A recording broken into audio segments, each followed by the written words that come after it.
దుబాయ్లో ఎలా ఉంటుందంటే ఒక రూమ్లోకి అయితే తీసుకెళ్తారు. ఇక్కడ లైసెన్స్ రెన్యువల్ చేయించుకుంటే ఎంత ఖర్చు అవుతుంది, అదే సిటీ సెంటర్. అక్కడికి వెళ్ళిన తర్వాత స్టార్టింగ్లో నువ్వు లైసెన్స్ తీసుకున్నప్పుడు ఇప్పుడు మనం లెవెల్ 1కి వెళ్ళాలి.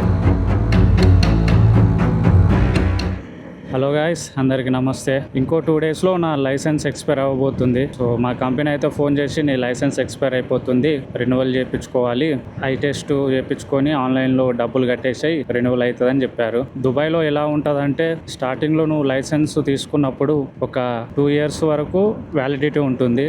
దాని తర్వాత మళ్ళీ రెన్యువల్ చేయించుకోవాలి. సెకండ్ టైం రెన్యువల్ చేయించుకున్నప్పుడు 5 ఇయర్స్ ఉంటుంది అన్నమాట వ్యాలిడిటీ. ఇక్కడ లైసెన్స్ రెన్యువల్ చేయించుకుంటే ఎంత ఖర్చు అవుతుంది, అలాగే ఏమేమి ప్రూఫ్స్ కావాలి అనేది ప్రతి ఒక్కటి వీడియోలో చెప్తాను. సో వీడియోని మాత్రం లాస్ట్ వరకు చూడండి. నా డ్యూటీ కంప్లీట్ అయిపోయింది. సో డ్యూటీ కంప్లీట్ అయిపోయిన వెంటనే సిటీ సెంటర్కి అయితే వెళ్తున్నా ఐ టెస్ట్ చేయించుకోవడానికి. సో మీరు చూసుకోవచ్చు, అదే సిటీ సెంటర్. సో ఇప్పుడు ఇక్కడికి వెళ్ళడానికి ఇట్లా తిరిగి రావాలి, 2 కిలోమీటర్లు తిరిగి రావాలి. ఇప్పుడు మనం లెవెల్ 1కి వెళ్ళాలి, పైకి ఎక్కియాలి. Parking level 1.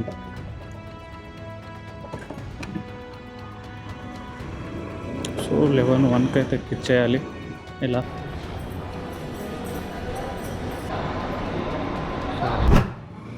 ఐ టెస్ట్ అయితే కంప్లీట్ అయింది. లోపల వీడియో తీద్దామని అనుకున్నా, పర్మిషన్ అడిగినా కానీ పర్మిషన్ ఇవ్వలేదు వాళ్ళు. సో ఏం లేదు, సింపుల్. అక్కడికి వెళ్ళిన తర్వాత మన ఎమిరేట్స్ ఐడి, లైసెన్స్ అయితే అడుగుతారు. సో అవి ఇచ్చిన వెంటనే వాళ్ళైతే ఎమిరేట్స్ ఐడి ద్వారా స్కాన్ చేసి ఒక రూమ్లోకి అయితే తీసుకెళ్తారు. ఒక కన్ను మూసుకోమంటారు. ఆ స్క్రీన్ పైన ABCDలు 1 2 3 వేస్తారు. సో అవైతే మనం చెప్పాలి, అంతే సింపుల్. 100 dirhams అయినాయి ఐ టెస్ట్కు. ఇప్పుడు ఆన్లైన్లో అయితే రెన్యువల్ అయితే చేపియాలి. లైసెన్స్ రెన్యువల్ చేపించడానికి ఆ రూమ్ కి దగ్గరలో ఉన్న టైపింగ్ సెంటర్ కి అయితే వెళ్ళాను. పేమెంట్ వచ్చేసి 3 విధాలుగా అయితే చేసుకోవచ్చు. ఒకటి వచ్చేసి మోయి యాప్ ద్వారా, 2 వచ్చేసి టైపింగ్ సెంటర్ ద్వారా, 3 వచ్చేసి మిషన్ల ద్వారా. సో ఇక్కడ మిషన్స్ అవైలబుల్ లేవు కాబట్టి నేనైతే టైపింగ్ సెంటర్ లోకి వచ్చి అయితే పేమెంట్ చేస్తున్నా.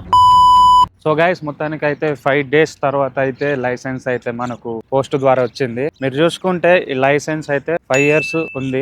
పాత లైసెన్స్ వచ్చేసి 2 years ఎక్స్పైర్ అయి ఉండేది. సో ఈ కొత్త లైసెన్స్ వచ్చేసి ఇప్పుడు 5 years. నేనైతే చాలా హ్యాపీగా ఉన్నాను. సో దీనికి అయిన ఖర్చు మొత్తం వచ్చేసి ఐ టెస్ట్ 100. సో ఇది వచ్చేసి 350. టోటల్ వచ్చేసి 450 dirhams అయితే అయినాయి. సో మన ఇండియా కరెన్సీలో చూసుకుంటే ఆల్మోస్ట్ 10,000. సో ఈ వీడియో మీకు ఎలా అనిపించిందో ఖచ్చితంగా కమెంట్ చేయండి. Thank you.